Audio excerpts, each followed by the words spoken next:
క్రీస్తునందు మిక్కిలి ప్రియమైన దైవ ప్రజలారా, ప్రభు వాక్కును ధ్యానించేటువంటి సమయమున ప్రభు వాక్కు మన హృదయంలో బలంగా నాటబడి నూరంతలు ఫలించాలని విశ్వాసంతో ప్రార్థించుదాం.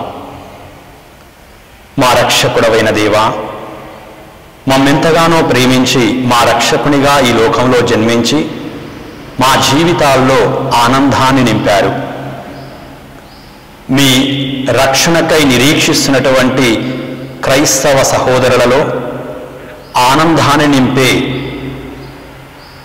మీ జన్మదినోత్సవానికి సంసిద్ధపడుచు మా రక్షణ దినముకై మమ్ములను సంసిద్ధపరచుకుంటూ మీ యందు విశ్వాసమును ఆశాభావాన్ని ప్రకటిస్తూ ఉన్నాము.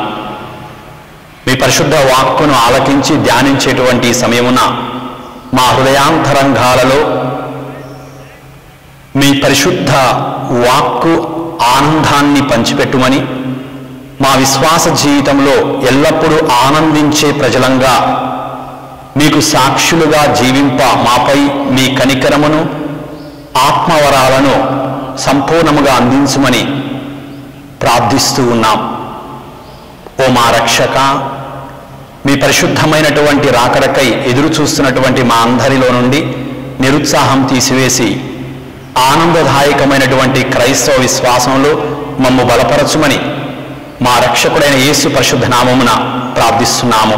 దయతో ఆలకించు తండ్రి, ఆమేన్.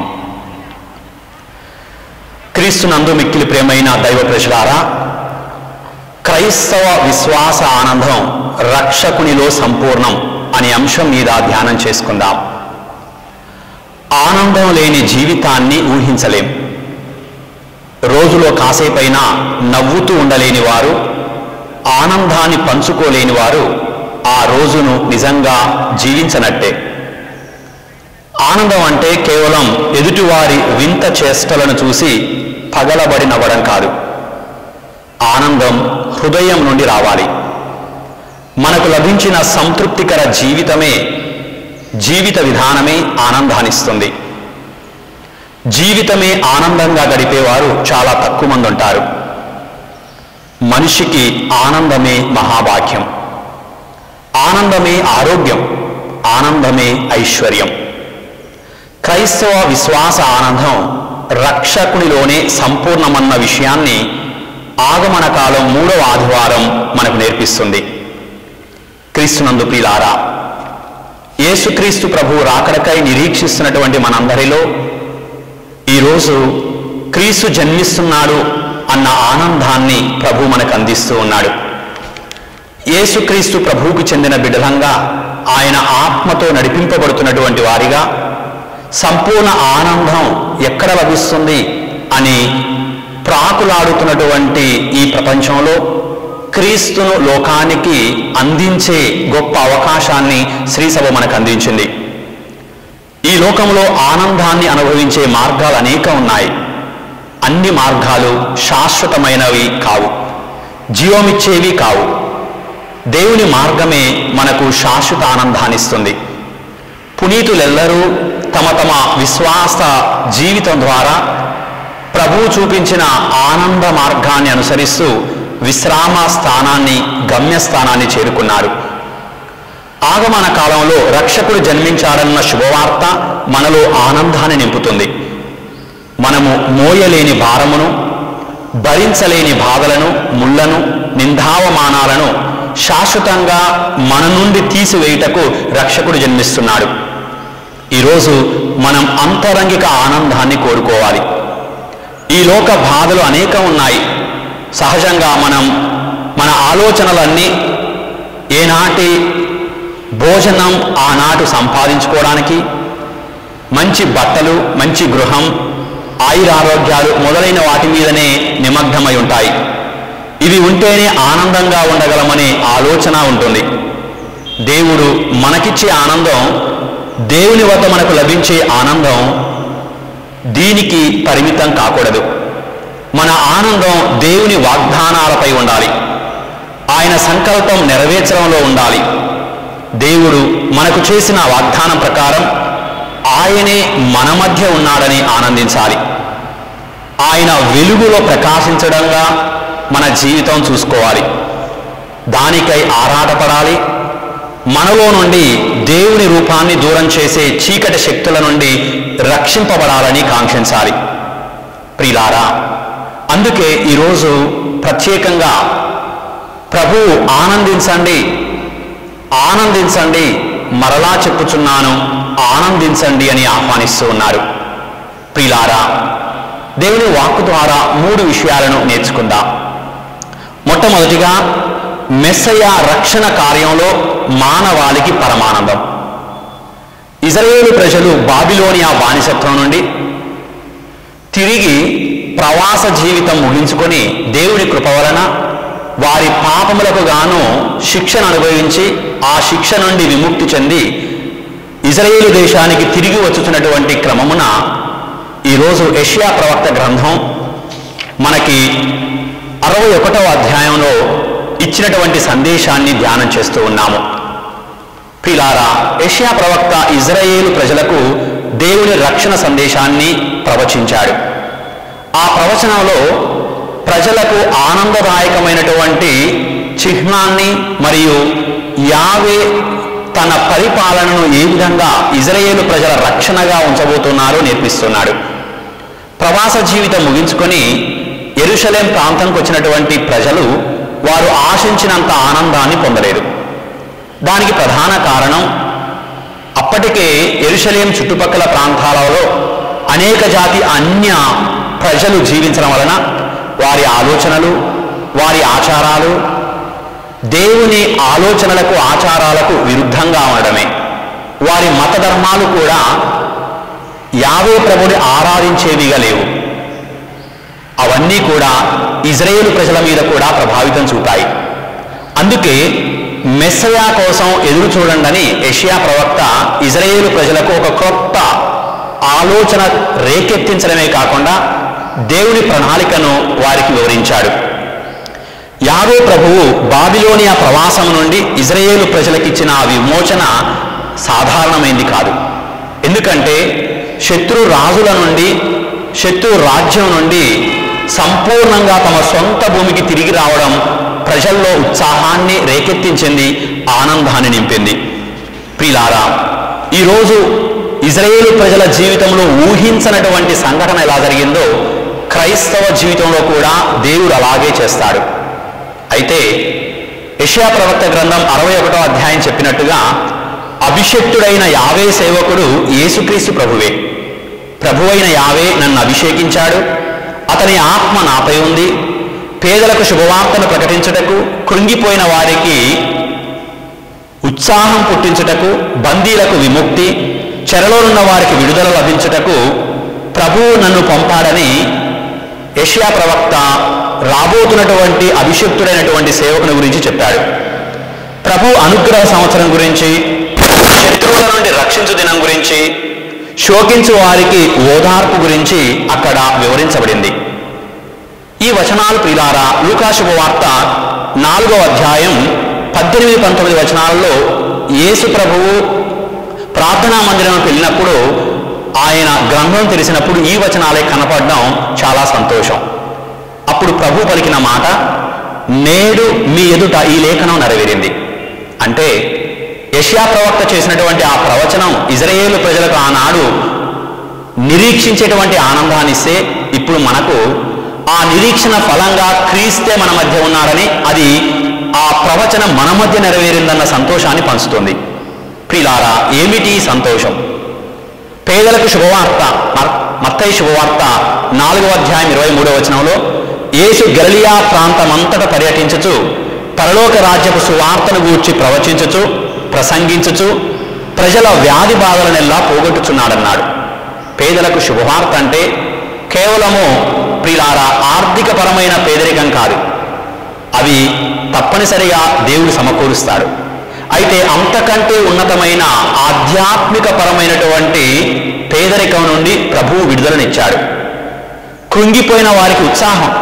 ప్రభు అన్నాడు, నిస్సహాయులై బాధలతో మ్రగ్గుచు కాపరి లేని గొర్రెల వలె ఉన్న జనసమూహమును చూచి ఆ కరుణామయుని కడుపు తడుక్కొని పోయింది. వారికై నేను వచ్చాను అన్నాడు. ఆ విధంగా ప్రభువు తాను ఈ లోకంలో చేసిన పరిచర్య దేవునికి మహిమకరంగాను మరియు మనందరికీ రక్షణదాయకంగాను మార్చారు. అందుకే ఈరోజు పునీత యోహాను గారు క్రీస్తు ప్రభువు రాకడను గురించి మనకు పరిచయం చేశాడు. ఆయన పరిచయంలో నాకంటే శక్తిమంతుడు ఒకడు రానున్నాడు అని క్రీస్తు ప్రభు గొప్పతనాన్ని ప్రకటించాడు. అయితే యోహాను ఇచ్చినటువంటి ఆ సాక్ష్యంలో యోహాను శుభవార్త 1వ అధ్యాయం 6-8 వచనాల్లో ఆ వెలుగునకు సాక్ష్యం ఇచ్చనే గాని అతడు మాత్రం ఆ వెలుగు కాదన్నాడు. యోహాను గొప్ప పనులు చేస్తుంటే ఆయన జీవితం చూసి ప్రజలందరూ కూడా పొరబడి ఈయనే రక్షకుడేమో అనుకునేటువంటి అవకాశాలున్నాయి. అందుకే బాప్తిజ యోహానే ప్రజలందరినీ పరిచయం చేస్తూ ఇదిగో నేను కాదు రక్షకుణ్ణి, నా తరువాత శక్తిమంతుడు వస్తున్నాడు, ఆయన రక్షకుడు అన్నాడు. ప్రియులారా, అందుకే యోహాను దగ్గరకు వచ్చి ఆయన పనులను చూసి ఆయన చేస్తున్నటువంటి పరిచర్యను చూసి నీవేనా మెస్సయావు లేదా మేము ఇంకొకరి కోసం ఎదురు చూడాలా అని ఆయనను ప్రశ్నించినప్పుడు ఆయన తన్ను తాను తగ్గించుకున్నాడు. నేను ఆ వెలుగును మీకు పరిచయం చేసే వ్యక్తినే కానీ ఆ వెలుగును నేను కాదు. ప్రియులారా, ఈరోజు మనలో ప్రతి ఒక్కరం కూడా క్రీస్తు రక్షణ వెలుగులో ఒక క్రైస్తవ సాక్ష్యం దాగి ఉందని మర్చిపోకూడదు. అందుకే మనలో ఉన్నటువంటి ఆ వెలుగు, జ్ఞానస్నానం ద్వారా మనకి ఇవ్వబడినటువంటి ఆ వెలుగు క్రీస్తు వెలుగుగా మొట్టమొదటిగా మనం చూడాలి. ఆ వెలుగులో జీవించడం ఆరంభించాలి. ఆ వెలుగులో ప్రభువుకు సాక్షిగా మారడం, ప్రభువులో ఆనందించడానికి మార్గాన్ని సిద్ధపరచడంలో క్రైస్తవ విశ్వాస ప్రయాణం నిండుదనం ఉంటుంది. అందుకే బాప్తిజ యోహాను ఇచ్చినటువంటి ఆ సాక్ష్యం ఈరోజు ప్రతి క్రైస్తవుడు తన జీవితంలో నింపుకున్నటువంటి క్రైస్తవ సాక్ష్యంగా మార్చుకోమంటున్నారు. మూడవది, క్రైస్తవ ఆనందం ఆదర్శంగా చూపించడం. ఈరోజు 2వ పాఠంలో పునీత పౌలు గారు తెస్సలోనిక ప్రజలకు రాసిన 2వ లేఖ 5వ అధ్యాయం 16-24 వచనాల్లో సర్వదా సంతోషంగా ఉండండి అని ఆహ్వానించారు. ప్రియులారా, ఈ సంతోషం ఎలా సాధ్యం? పౌలు గారు తన జీవితంలో ఆ సంతోషాన్ని పొందడానికి చాలా కష్టపడ్డాడు, శ్రమించాడు. ఆయనకు ఎన్నో బాధలు వచ్చాయి. అనేక ప్రాంతాలకు వెళ్ళి సువార్తను బోధించడంలో ఎన్నో హింసలు ఎదుర్కొన్నాడు. అనారోగ్య పరిస్థితులు వచ్చాయి. చెరసాలకు వెళ్ళాడు. అందరూ అతన్ని దూషించారు. క్రీస్తు వెలుగు ఒక్కసారి ఆయన జీవితంలోనికి ప్రవేశించిన తర్వాత ఆయన ఎక్కడా కూడా నిరుత్సాహపడలేదు. తాను చేస్తున్నటువంటి పనిలో ఆనందాన్ని చూశాడు. ఆ ఆనందాన్ని తెస్సలోనిక ప్రజలకు పంచాడు. అందుకే ఆయన అంటున్నాడు, సర్వదా సంతోషంగా ఉండండి. ప్రియులారా, క్రైస్తవ విశ్వాసంలో జీవిస్తున్న మనం, క్రీస్తు రాకడకై సంసిద్ధపడుతున్న మనం, ఆయన జన్మదినోత్సవాన్ని కొనియాడడానికి ఆనందిస్తున్నటువంటి మనలో మొట్టమొదటిగా క్రీస్తు ఆనందం మనలో ఉండేలా చూసుకోవాలి. ఎందుకంటే మన విశ్వాస ఆనందం రక్షకునిలోనే సంపూర్ణమవుతుంది. అంటే రక్షకుడు ఎలా జీవించాడో అలా మనం కూడా జీవించడంలోనే ఆ ఆనందం పరిపూర్తి అవుతుంది. అందుకే ఈరోజు ప్రత్యేక విధముగా ప్రభువు క్రైస్తవ విశ్వాసంలో ప్రతి ఒక్కరికి కూడా ప్రభువు చూపించినటువంటి జీవిత విధానంలో ఉండమంటున్నాడు. ప్రభు ఎలాంటి జీవితం మనకి చూపించాడు. అష్టభాగ్యాల్లో ఆ ఆనందం ఎంత పరిపూర్ణమైనదో నేర్పించాడు. ప్రభువు తన బోధనలలో ఎవరిని ఆయన ఆహ్వానించాడో మనకు నేర్పిస్తుంది. పాపాత్ములకు పరిహారం ఇచ్చి ఆయన మోక్ష రాజ్యాన్ని, మోక్ష ద్వారాలు తెరిచాడు. తప్పిపోయినటువంటి వారిని వెనక్కి రక్షిస్తున్నానన్నాడు. నిరుత్సాహంలో ఉన్నటువంటి వారికి ఉత్సాహాన్ని నింపాలన్నాడు. శిష్యులను పంపిస్తూ మీరు వెళ్ళి చెదిరిపోయినటువంటి వారిని ప్రోగు చేయండి అన్నాడు. యేసు పునరుత్థానం తర్వాత కూడా శిష్యులను పంపించే క్రమంలో వారు గ్రామ గ్రామాన పట్టణాన వెళ్ళి క్రీస్తు సువార్తను బోధించినప్పుడు అందరికీ కూడా, విశ్వసించిన వారందరికీ ఆయన నామములో జ్ఞానస్నానం ఇవ్వడం వలన ఆయన శిష్యులుగా మార్చండి అన్నారు. ప్రియులారా, క్రైస్తవ ఆనందం క్రీస్తును కలిగి జీవించడం, క్రైస్తవ ఆనందం క్రీస్తుని ప్రకటించడం. అందుకే పునీత మదర్ తెరీసా గారు ఆనందాన్ని గురించి చెబుతూ, నేను ప్రార్థించడంలో సంతోషిస్తాను, ప్రార్థన కార్యాలు చేయడంలో సంతోషిస్తాను. ప్రార్థన కేవలం పెదవులకే పరిమితం కాకూడదు, అది మన జీవితంలో కార్యరూపం దాల్చాలి. అందుకే ఈరోజు క్రైస్తవ విశ్వాస ఆనందాన్ని రక్షకునిలో సంపూర్ణం చేసుకోవడం అంటే మన హృదయంలో జన్మించిన ఆ రక్షకుడు మన నుండి ఆశిస్తున్నటువంటి ఆత్మ కార్యాలలో బలోపేతం చేసుకోవడం. అందుకే క్రీస్తునందు ప్రియులారా, ఈ ఆగమన కాలపు 3వ ఆదివారం శ్రీసభ మనకు అందించుతున్నటువంటి ఈ రక్షకునిలోని ఆనందాన్ని పరిపూర్ణం చేసుకోవడానికి ప్రయత్నం చేద్దాం. మరి ఈరోజు మనం ఏమి ఆచరించాలి, ఏం నేర్చుకోవాలి? మొట్టమొదటిగా క్రీస్తు నీలో ఉండడం పరిపూర్ణ ఆనందంగా నేర్చుకుందాం. రెండవది, నీలో ఉన్న క్రీస్తును జీవించడం ఆరంభించాలి. మూడవది, మనం జీవిస్తున్నటువంటి జీవిత విధానం క్రీస్తును ఇతరులకు పంచే విధంగా మార్చుకోవాలి. మనం ఆహారం తిన్నప్పుడు అది కేవలము భౌతికంగా ఆహారం, అది మనలోనికి వెళ్ళినప్పుడు అది శక్తిగా మారుతుంది. ఆ శక్తిని వినియోగించుకున్నప్పుడు దాని ఫలితం మనం చూస్తాం.